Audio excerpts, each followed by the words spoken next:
Hi everybody, today we're going to talk about pelvic inflammatory disease or PID. So first we start with the definition. Pelvic inflammatory disease is the infection of the upper part of the genital tract, which means the tubes, ovaries. It's not the vaginal or cervical infection. And the most common site of the PID is the fallopian tube, and it's usually caused by an ascending infection, ascending organism from the lower genital tract to the upper female genital tract. We have two types of the PID, the acute PID, which is the acute stage of the disease, when you have an ascending infection from the cervix to the tubes and the ovaries, and we have the chronic PID, which most commonly is sequelae of not well-treated acute PID, or sometimes may be due to pelvic inflammatory disease from the inflammatory pelvic organs or genital TB. And sometimes the PID may be silent. You can pass through the acute stage and the chronic stage without the patient having any symptoms, so the patient will not reveal that she had a PID and you discovered during investigation for something. So the most common organism of the PID is Neisseria gonorrhoeae, which is an ascending infection from the lower genital tract, and Chlamydia trachomatis, which usually mixed with Neisseria gonorrhoeae and coexist in about 25 to 40% of the case of PID. And we have endogenous bacteria, the aerobic ones like the E. coli and Streptococcus and Klebsiella, and the anaerobic one like Bacteroides fragilis. Here is the picture that we can see from it that the ascending infection from the lower genital tract reaching the tube and may cause hydrosalpinx and pyosalpinx, and sometimes they affect both tube and ovaries, leading to tube ovarian abscess. We can find also the presence of IUD inside the endometrial cavity, or stricture of the fallopian tube may cause to that retention of fluid inside the tube, causing hydrosalpinx, and infected causes pyosalpinx, and this is one of the most common causes. So we have routes of infection like the ascending infection I told you from the endocervix, endocervicitis caused by bacterial organism, and we have direct lymphatic extension from the inflammatory GIT conditions, and rarely we have a blood-borne like the pulmonary TB, and it's very rare. So when you come to the risk factors of PID, we found the factors that increased risk: young, sexually active, and subjected to sexually transmitted diseases, and leading to IUD insertion for contraception, which may be a source of infection. And with condition that decrease the risk is using varying method during intercourse to decrease the sexually transmitted diseases, use of OCPs, and things that facilitate the ascending infection is the menstrual flow, sexual intercourse, and intergenic procedure like fractional keratogenesis. And the pathology of the PIDs common start the endosalpingitis affecting the inner side of the tube, and then interstitial salpingitis and perisalpingitis affecting the muscle wall of the tube and the outer surface, and if reached the ovary lead to oophorytis, but it's very rare to happen alone. It's part of tube ovarian complex. And if this infection spread more, we will find pelvic peritonitis, and if it's not treated well, it will lead to chronic PID. And here is the images that shows the pathogen the tube ovarian abscess. So what are the remote sequelae and complications? First, if not treated, the acute PID, we have a tubal obstruction, infertility, and due to tubal disruption, the baby and the embryo cannot be transferred to the uterine cavity. We can find ectopic pregnancy. Not treated well, we can find chronic pelvic pain, and if this infection spread to peritonitis, sometimes may cause mortality. Here are some pictures of the abscess and peritonitis and parametritis and presence of pus in the pelvic cavity. So what are the symptoms that the patient may have? First, we start with the history. We find either history of recent IUD insertion, procedure like DNC, delivery and abortion, or sometimes performing histogram for infertility in young females. Symptoms, we may find symptoms of the causative organism like purulent cervical vaginal discharge, the chlamydia and the gonorrhea. And we have some non-specific symptoms including fever, lower abdominal pain, headache and malaise. Sometimes we have GIT symptoms from irritation like nausea and vomiting, and increased discharge and vaginal bleeding. So to diagnose this, we need to examine the cervical vaginal discharge. We find that it's purulent discharge, and we find the gonorrhea, or the chlamydia. Also, we may have blood tests. We find that increased leukocytic count. We may find also increased CRP and ESR.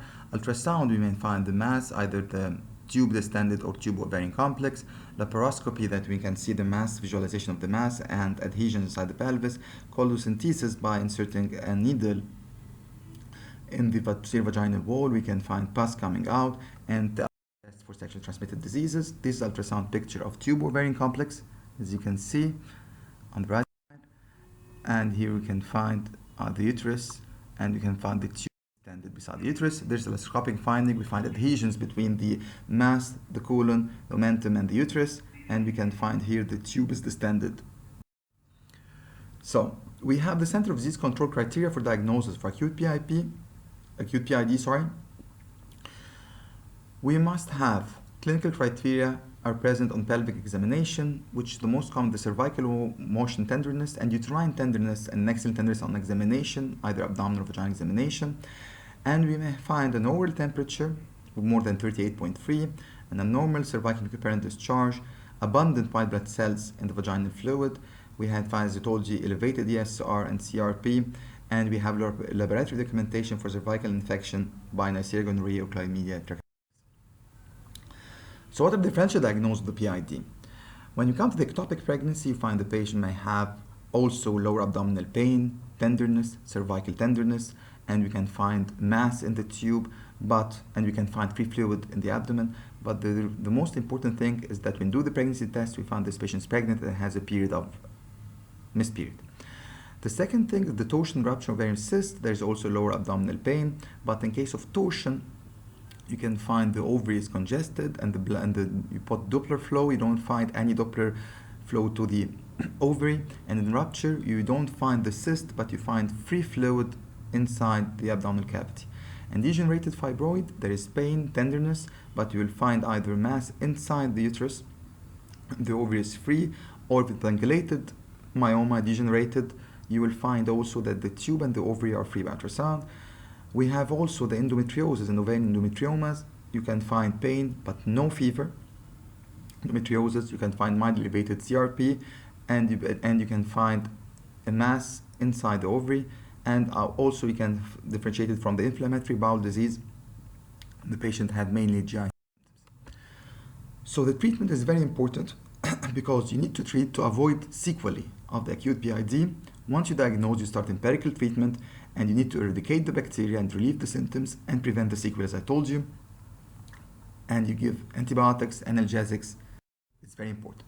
So in mild moderate cases with low-grade fever and no massive pain, you give intramuscular regimen and cefotriaxone 250 milligrams intramuscular, plus doxycycline, vibramycin 100 milligrams orally twice daily, 14 days. And you may add flagyl metronidazole 500 milligrams orally twice per day. But if there's no improvement in the 72 hours with the standard treatment, the patient might be hospitalized to give an IV regimen of cefotetan 2 grams IV every 12 hours, or cefotaxime 2 grams IV every 6 hours, plus doxycycline 100 grams.